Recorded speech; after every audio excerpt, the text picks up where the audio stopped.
tu as reçu ta lettre de licenciement? Ma lettre de licenciement, quand je l'ai reçue, c'était au mois de novembre, je crois, l'année dernière, fin 93, fin 92. Ouais. D'accord. Mhm. Mais je m'y attendais, puisqu'il y avait déjà eu une liste du personnel, donc je dirais, mettre à la porte, d'afficher, puisqu'il y a eu, dans ces cas-là, il y a toute une procédure. Ah, il y avait une liste de noms qui avait été affichée? Ah oui, une liste de noms, bien sûr. Était, toi, ton nom, il était dessus? Moi, j'étais dedans, oui. Alors, bon. Donc, j'avoue, je m'en doutais un peu, hein. Mais bon, elle était affichée, je crois, pendant l'heure des repas, donc entre midi et 1h30. Donc en rentrant, puisque je travaillais la journée, à 1h30, donc je suis rentré et il y avait tout un attroupement de personnes donc, agglutinées autour de cette liste. Tout le monde avait un peu peur, est-ce que je suis dessus? Et donc moi, avant d'arriver sur la liste, quelqu'un s'est retourné et m'a dit « Tu es dessus ». Je ne savais pas de quoi il parlait, mais je m'en doutais, quoi. Ça n'a pas été un choc. La fermeture de l'usine Timex de Dundee en Écosse, annoncée mardi 15 juin, marque la fin d'un conflit social qui fut l'un des plus mouvementés de ces dernières années. Pendant des semaines, plusieurs centaines de personnes, jusqu'à 2000, se sont massées quotidiennement le long de la route et devant les grilles pour attendre les quarts de la honte. À bord, souvent courbés sous les sièges ou le visage dissimulé par des journaux ou des passe-montagnes, les jaunes, ces salariés réembauchés sélectivement et discrètement moyennant un salaire horaire de pays du tiers-monde, comme disent les syndicats, se tenaient cois, évitant toute provocation. Dehors, hurlant, le visage déformé de colère, les enfants au premier rang, les 343 salariés de Timex, 80% de femmes, licenciés en bloc le 17 février, conspuaient les voleurs de salaire au cri de « Bloody Scabs, sale jaune ». Et immédiatement, les gens se sont mobilisés contre les licenciements. Non, là, ça aurait été trop beau, quoi. Non, mais bon, il y a eu cette première réunion, donc là-dessus, tout le monde s'est regardé, tout le monde a dit, mais non, on peut pas en arriver là, pas nous, parce que bon, il y avait, je veux dire, on n'est pas les seuls, hein, on n'est pas les seuls dans ce cas-là. Donc on a voulu comprendre, quoi. Alors bon, la direction nous a dit, comprenez, ça fait des mois qu'on vous dit qu'on commence à couler doucement et que ben, maintenant il faut couper le bras gangréné. Et le bras gangréné, c'est nous, quoi. Parce qu'on nous a souvent mis sur le dos. Si ça tourne mal, c'est parce que vous ne savez pas vous adapter. Et que ben, à notre époque, il faut s'adapter, sinon on coule, quoi. Et nous on n'a pas envie de s'adapter, enfin pas leur vision, quoi, pas leur façon de gérer l'entreprise et l'industrie, quoi. Enfin, nous. Et c'est quoi leur façon de gérer l'entreprise? Ben c'est comme toutes les industries maintenant, c'est la productivité, la folie, quoi. Enfin expliquer ça, c'est des territoires, j'ai vraiment pas envie de... Enfin, quand je m'y aventure, ça me fait mal au cœur, parce que moi, je vais pas par quatre chemins, c'est immonde, quoi. C'est l'irrespect total, c'est le genre foutre, enfin, c'est le dieu argent, quoi. Il faut faire du fric, quoi, à tout prix, à n'importe quel prix. Même s'il faut taper sur ses semblables. Les passeurs sont étranges, ils ont besoin de frontières à seule fin de les contester. Ils n'ont pas envie de se retrouver seuls avec leurs trésors, et en même temps, ils ne s'occupent pas trop de ceux à qui il passe quelque chose. Et comme les sentiments sont toujours réciproques, on ne s'occupe pas beaucoup d'eux non plus, on ne leur passe rien, on leur fait volontiers les poches. Depuis 86, depuis la cohabitation, donc en 86, et la loi Seguin, oui, la suppression de l'autorisation administrative. Ouais. Donc alors là, tu ne peux rien faire, quoi. Ce qu'on a fait, c'est on a été voir donc les élus, donc les inspections du travail. Messieurs, on va voir, mais on ne peut rien faire. Les inspections du travail, c'est plus de mon rôle. Depuis 86, Puis 86, bon, après on a changé, le gouvernement a changé, mais on n'a pas remis. Pourquoi? Parce que le patronat, c'était un cadeau pour le patronat et on ne reprend pas les cadeaux.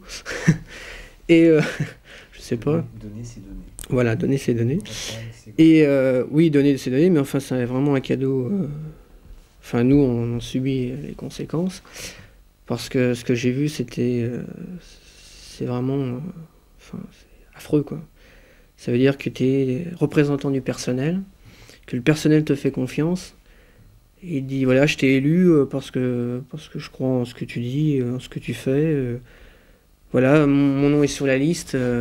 Faut qu'on fasse tout pour que je reste, parce que ça fait 25 ans que je suis dans la boîte et que j'ai participé à son évolution. Et il faut que je reste, quoi. Parce que j'ai une famille à nourrir. Et puis voilà, quoi. Tu peux comprendre, toi. Je dis oui, je comprends, puisque je suis aussi sur la liste. Mais c'est vrai, moi, ça fait pas 25 ans que je suis dans la boîte, mais... et puis, je suis comme toi, ça me dégoûte. Alors, tu retrousses les manches, et puis tu fonces dans le tas, puis tu vois qu'en face, il n'y a rien, quoi. Mais rien. C'est-à-dire que tu parles, mais on t'écoute, on prend quelques notes, et puis il n'y a pas de suite, quoi. Parce qu'il n'y a plus de loi, il n'y a plus rien. Le gouvernement prévoit une reprise au début de l'année prochaine. La récession de l'économie française toucherait à son terme. La production nationale cesserait de baisser, telles sont les prévisions que le gouvernement devait présenter les 17 et 18 juin à la Commission des comptes de la Nation. Selon ces mêmes prévisions, une période de stagnation d'environ 6 mois s'ouvrirait, pendant laquelle la baisse des taux d'intérêt améliorerait progressivement les finances des entreprises et des ménages. Tu parles de réaction, mais c'est pas... Oui, tu dis réaction parce que tu sais pas, mais il n'y a pas eu de réaction. Aucune. Syndicat uniquement. Mais rien du tout. Mais le plus aberrant là-dedans, moi je croyais que j'avais les licenciements vraiment dans le nez en me disant mais comment on peut faire un truc comme ça alors que le boulot il va revenir. On en reparlera plus loin, mais il est revenu. Et comme on l'avait dit, mais le fait que les camarades là, avec lesquels ils ont travaillé depuis longtemps, ils se connaissaient bien, non, il appelle à l'aide, personne ne vient, quoi. Et c'est ça le pire, c'est que les gens n'aient pas bougé. Ça veut dire quoi, ça veut dire quoi? Là, il y a plusieurs raisons, c'est comme on disait tout à l'heure, la direction qui nous entraîne sur un terrain miné, non fléché, hein, non fléché, donc on est perdu là-dedans. Donc ce qu'on a envie, c'est de simplifier les choses.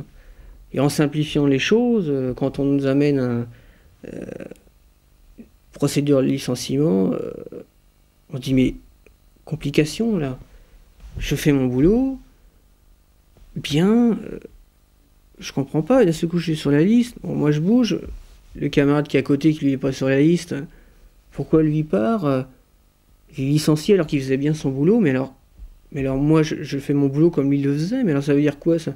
C'est-à-dire que peut-être si je vais l'aider, on va me ficher aussi en me disant, donc la peur, quoi. La peur, t'es pris là. Parce que peut-être demain, moi aussi.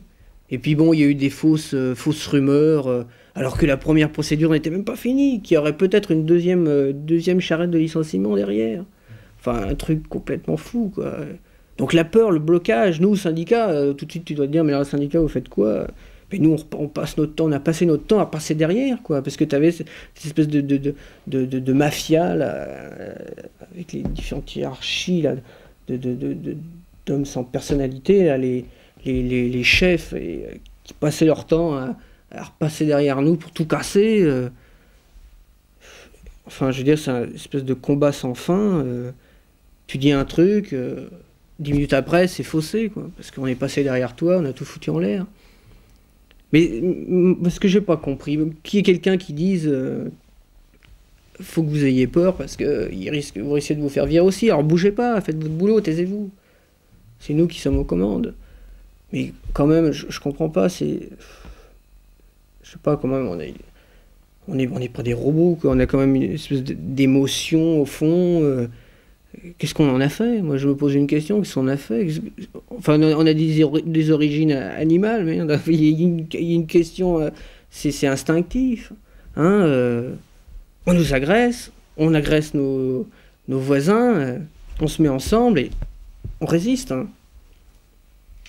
Oui, mais apparemment, c'est pas... Ben non, là, il n'y a rien eu. Alors moi, quand je vois ça donc, dans l'entreprise, moi, je déborde ailleurs, quoi. Je dis, si tout le monde est comme ça, au secours.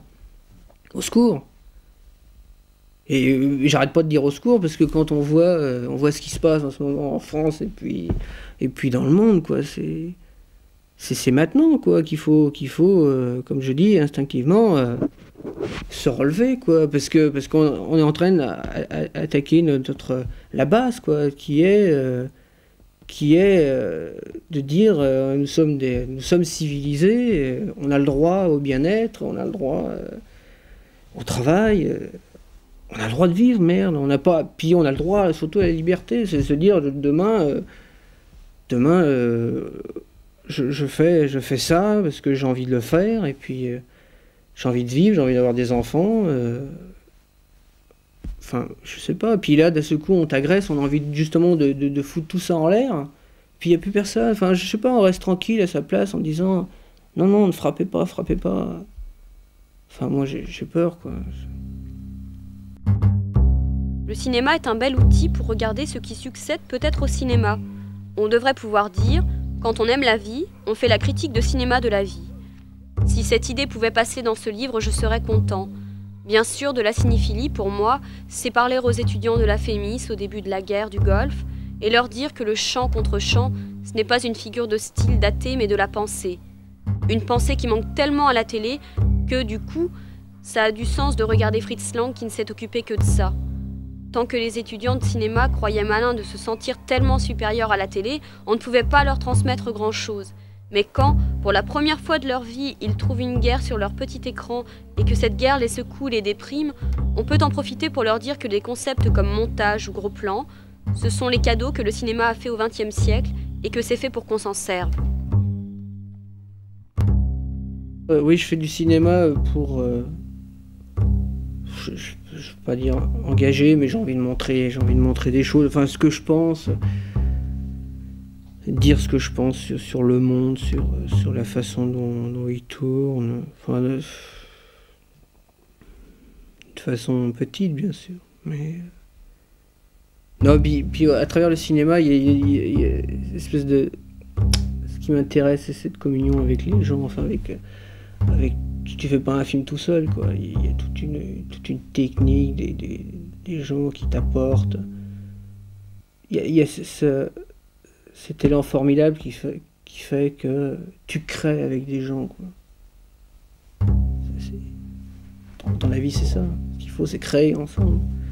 Si on ne crée pas ensemble, ça vaut pas le coup. On n'a pas à créer chacun dans son coin. Il faut faire partager ça. Donc quand tu fais un film, c'est là, tu dis, voilà le but, on se donne un but et il faut essayer d'améliorer. Il faut qu'on s'améliore de façon à ce que le but soit atteint. Bien sûr, le but qu'on s'est donné, c'est pas un but nauséabond, bête et idiot. C'est un truc réfléchi, un rêve, quoi. Et bon, une fois qu'on se bat, on se bagarre et on y arrive, quoi. Je veux dire, on se bagarre, on tient debout. Mais faire un film, c'est un travail aussi. C'est un travail, il y a des gens qui travaillent chacun dans leur coin, qui se connaissent pas, comme une entreprise aussi. Mmh. Oui, mais tu tends vers un rêve, quoi. Comme je te dis, tu as un but, quoi. C'est ça. Quand tu travailles à l'usine, le but c'est quoi? C'est d'avoir ton salaire à la fin du mois. Le produit, bon, il s'en va, tu es peut-être fier de l'avoir fait, mais bon, c'est pas pareil. C'est différent, enfin, c'est une émotion différente. Et puis bon, moi quand je dis cinéma, comme tu dis, chacun travaille dans son coin, mais il y a quand même la même émotion, c'est-à-dire on fait du cinéma. On fait du cinéma, on va créer quelque chose. Si jamais il y en a qui s'en foutent dans l'équipe, qui se dit bon, moi je viens le matin, je fais mon boulot, je suis payé à la fin du tournage, je me casse ailleurs, quoi. bah ça se ressent sur le film, c'est tout. Puis si le film est raté, enfin si c'est bancal. Bon, les films qui ont été faits avec en famille, quoi, enfin avec une vraie équipe technique, main dans la main, tous vers le même but, ça se voit quoi sur l'écran. Ça se voit quoi, c'est un bonheur quoi. Il y a du bonheur quoi. Le film raté, ça se voit. C'est que le mec a bossé dans son coin, les autres s'en foutaient et puis voilà quoi. Je veux dire, tout le monde doit apporter au film. Ben, c'est pareil pour la vie quoi. Je veux dire, tout le monde doit apporter son truc.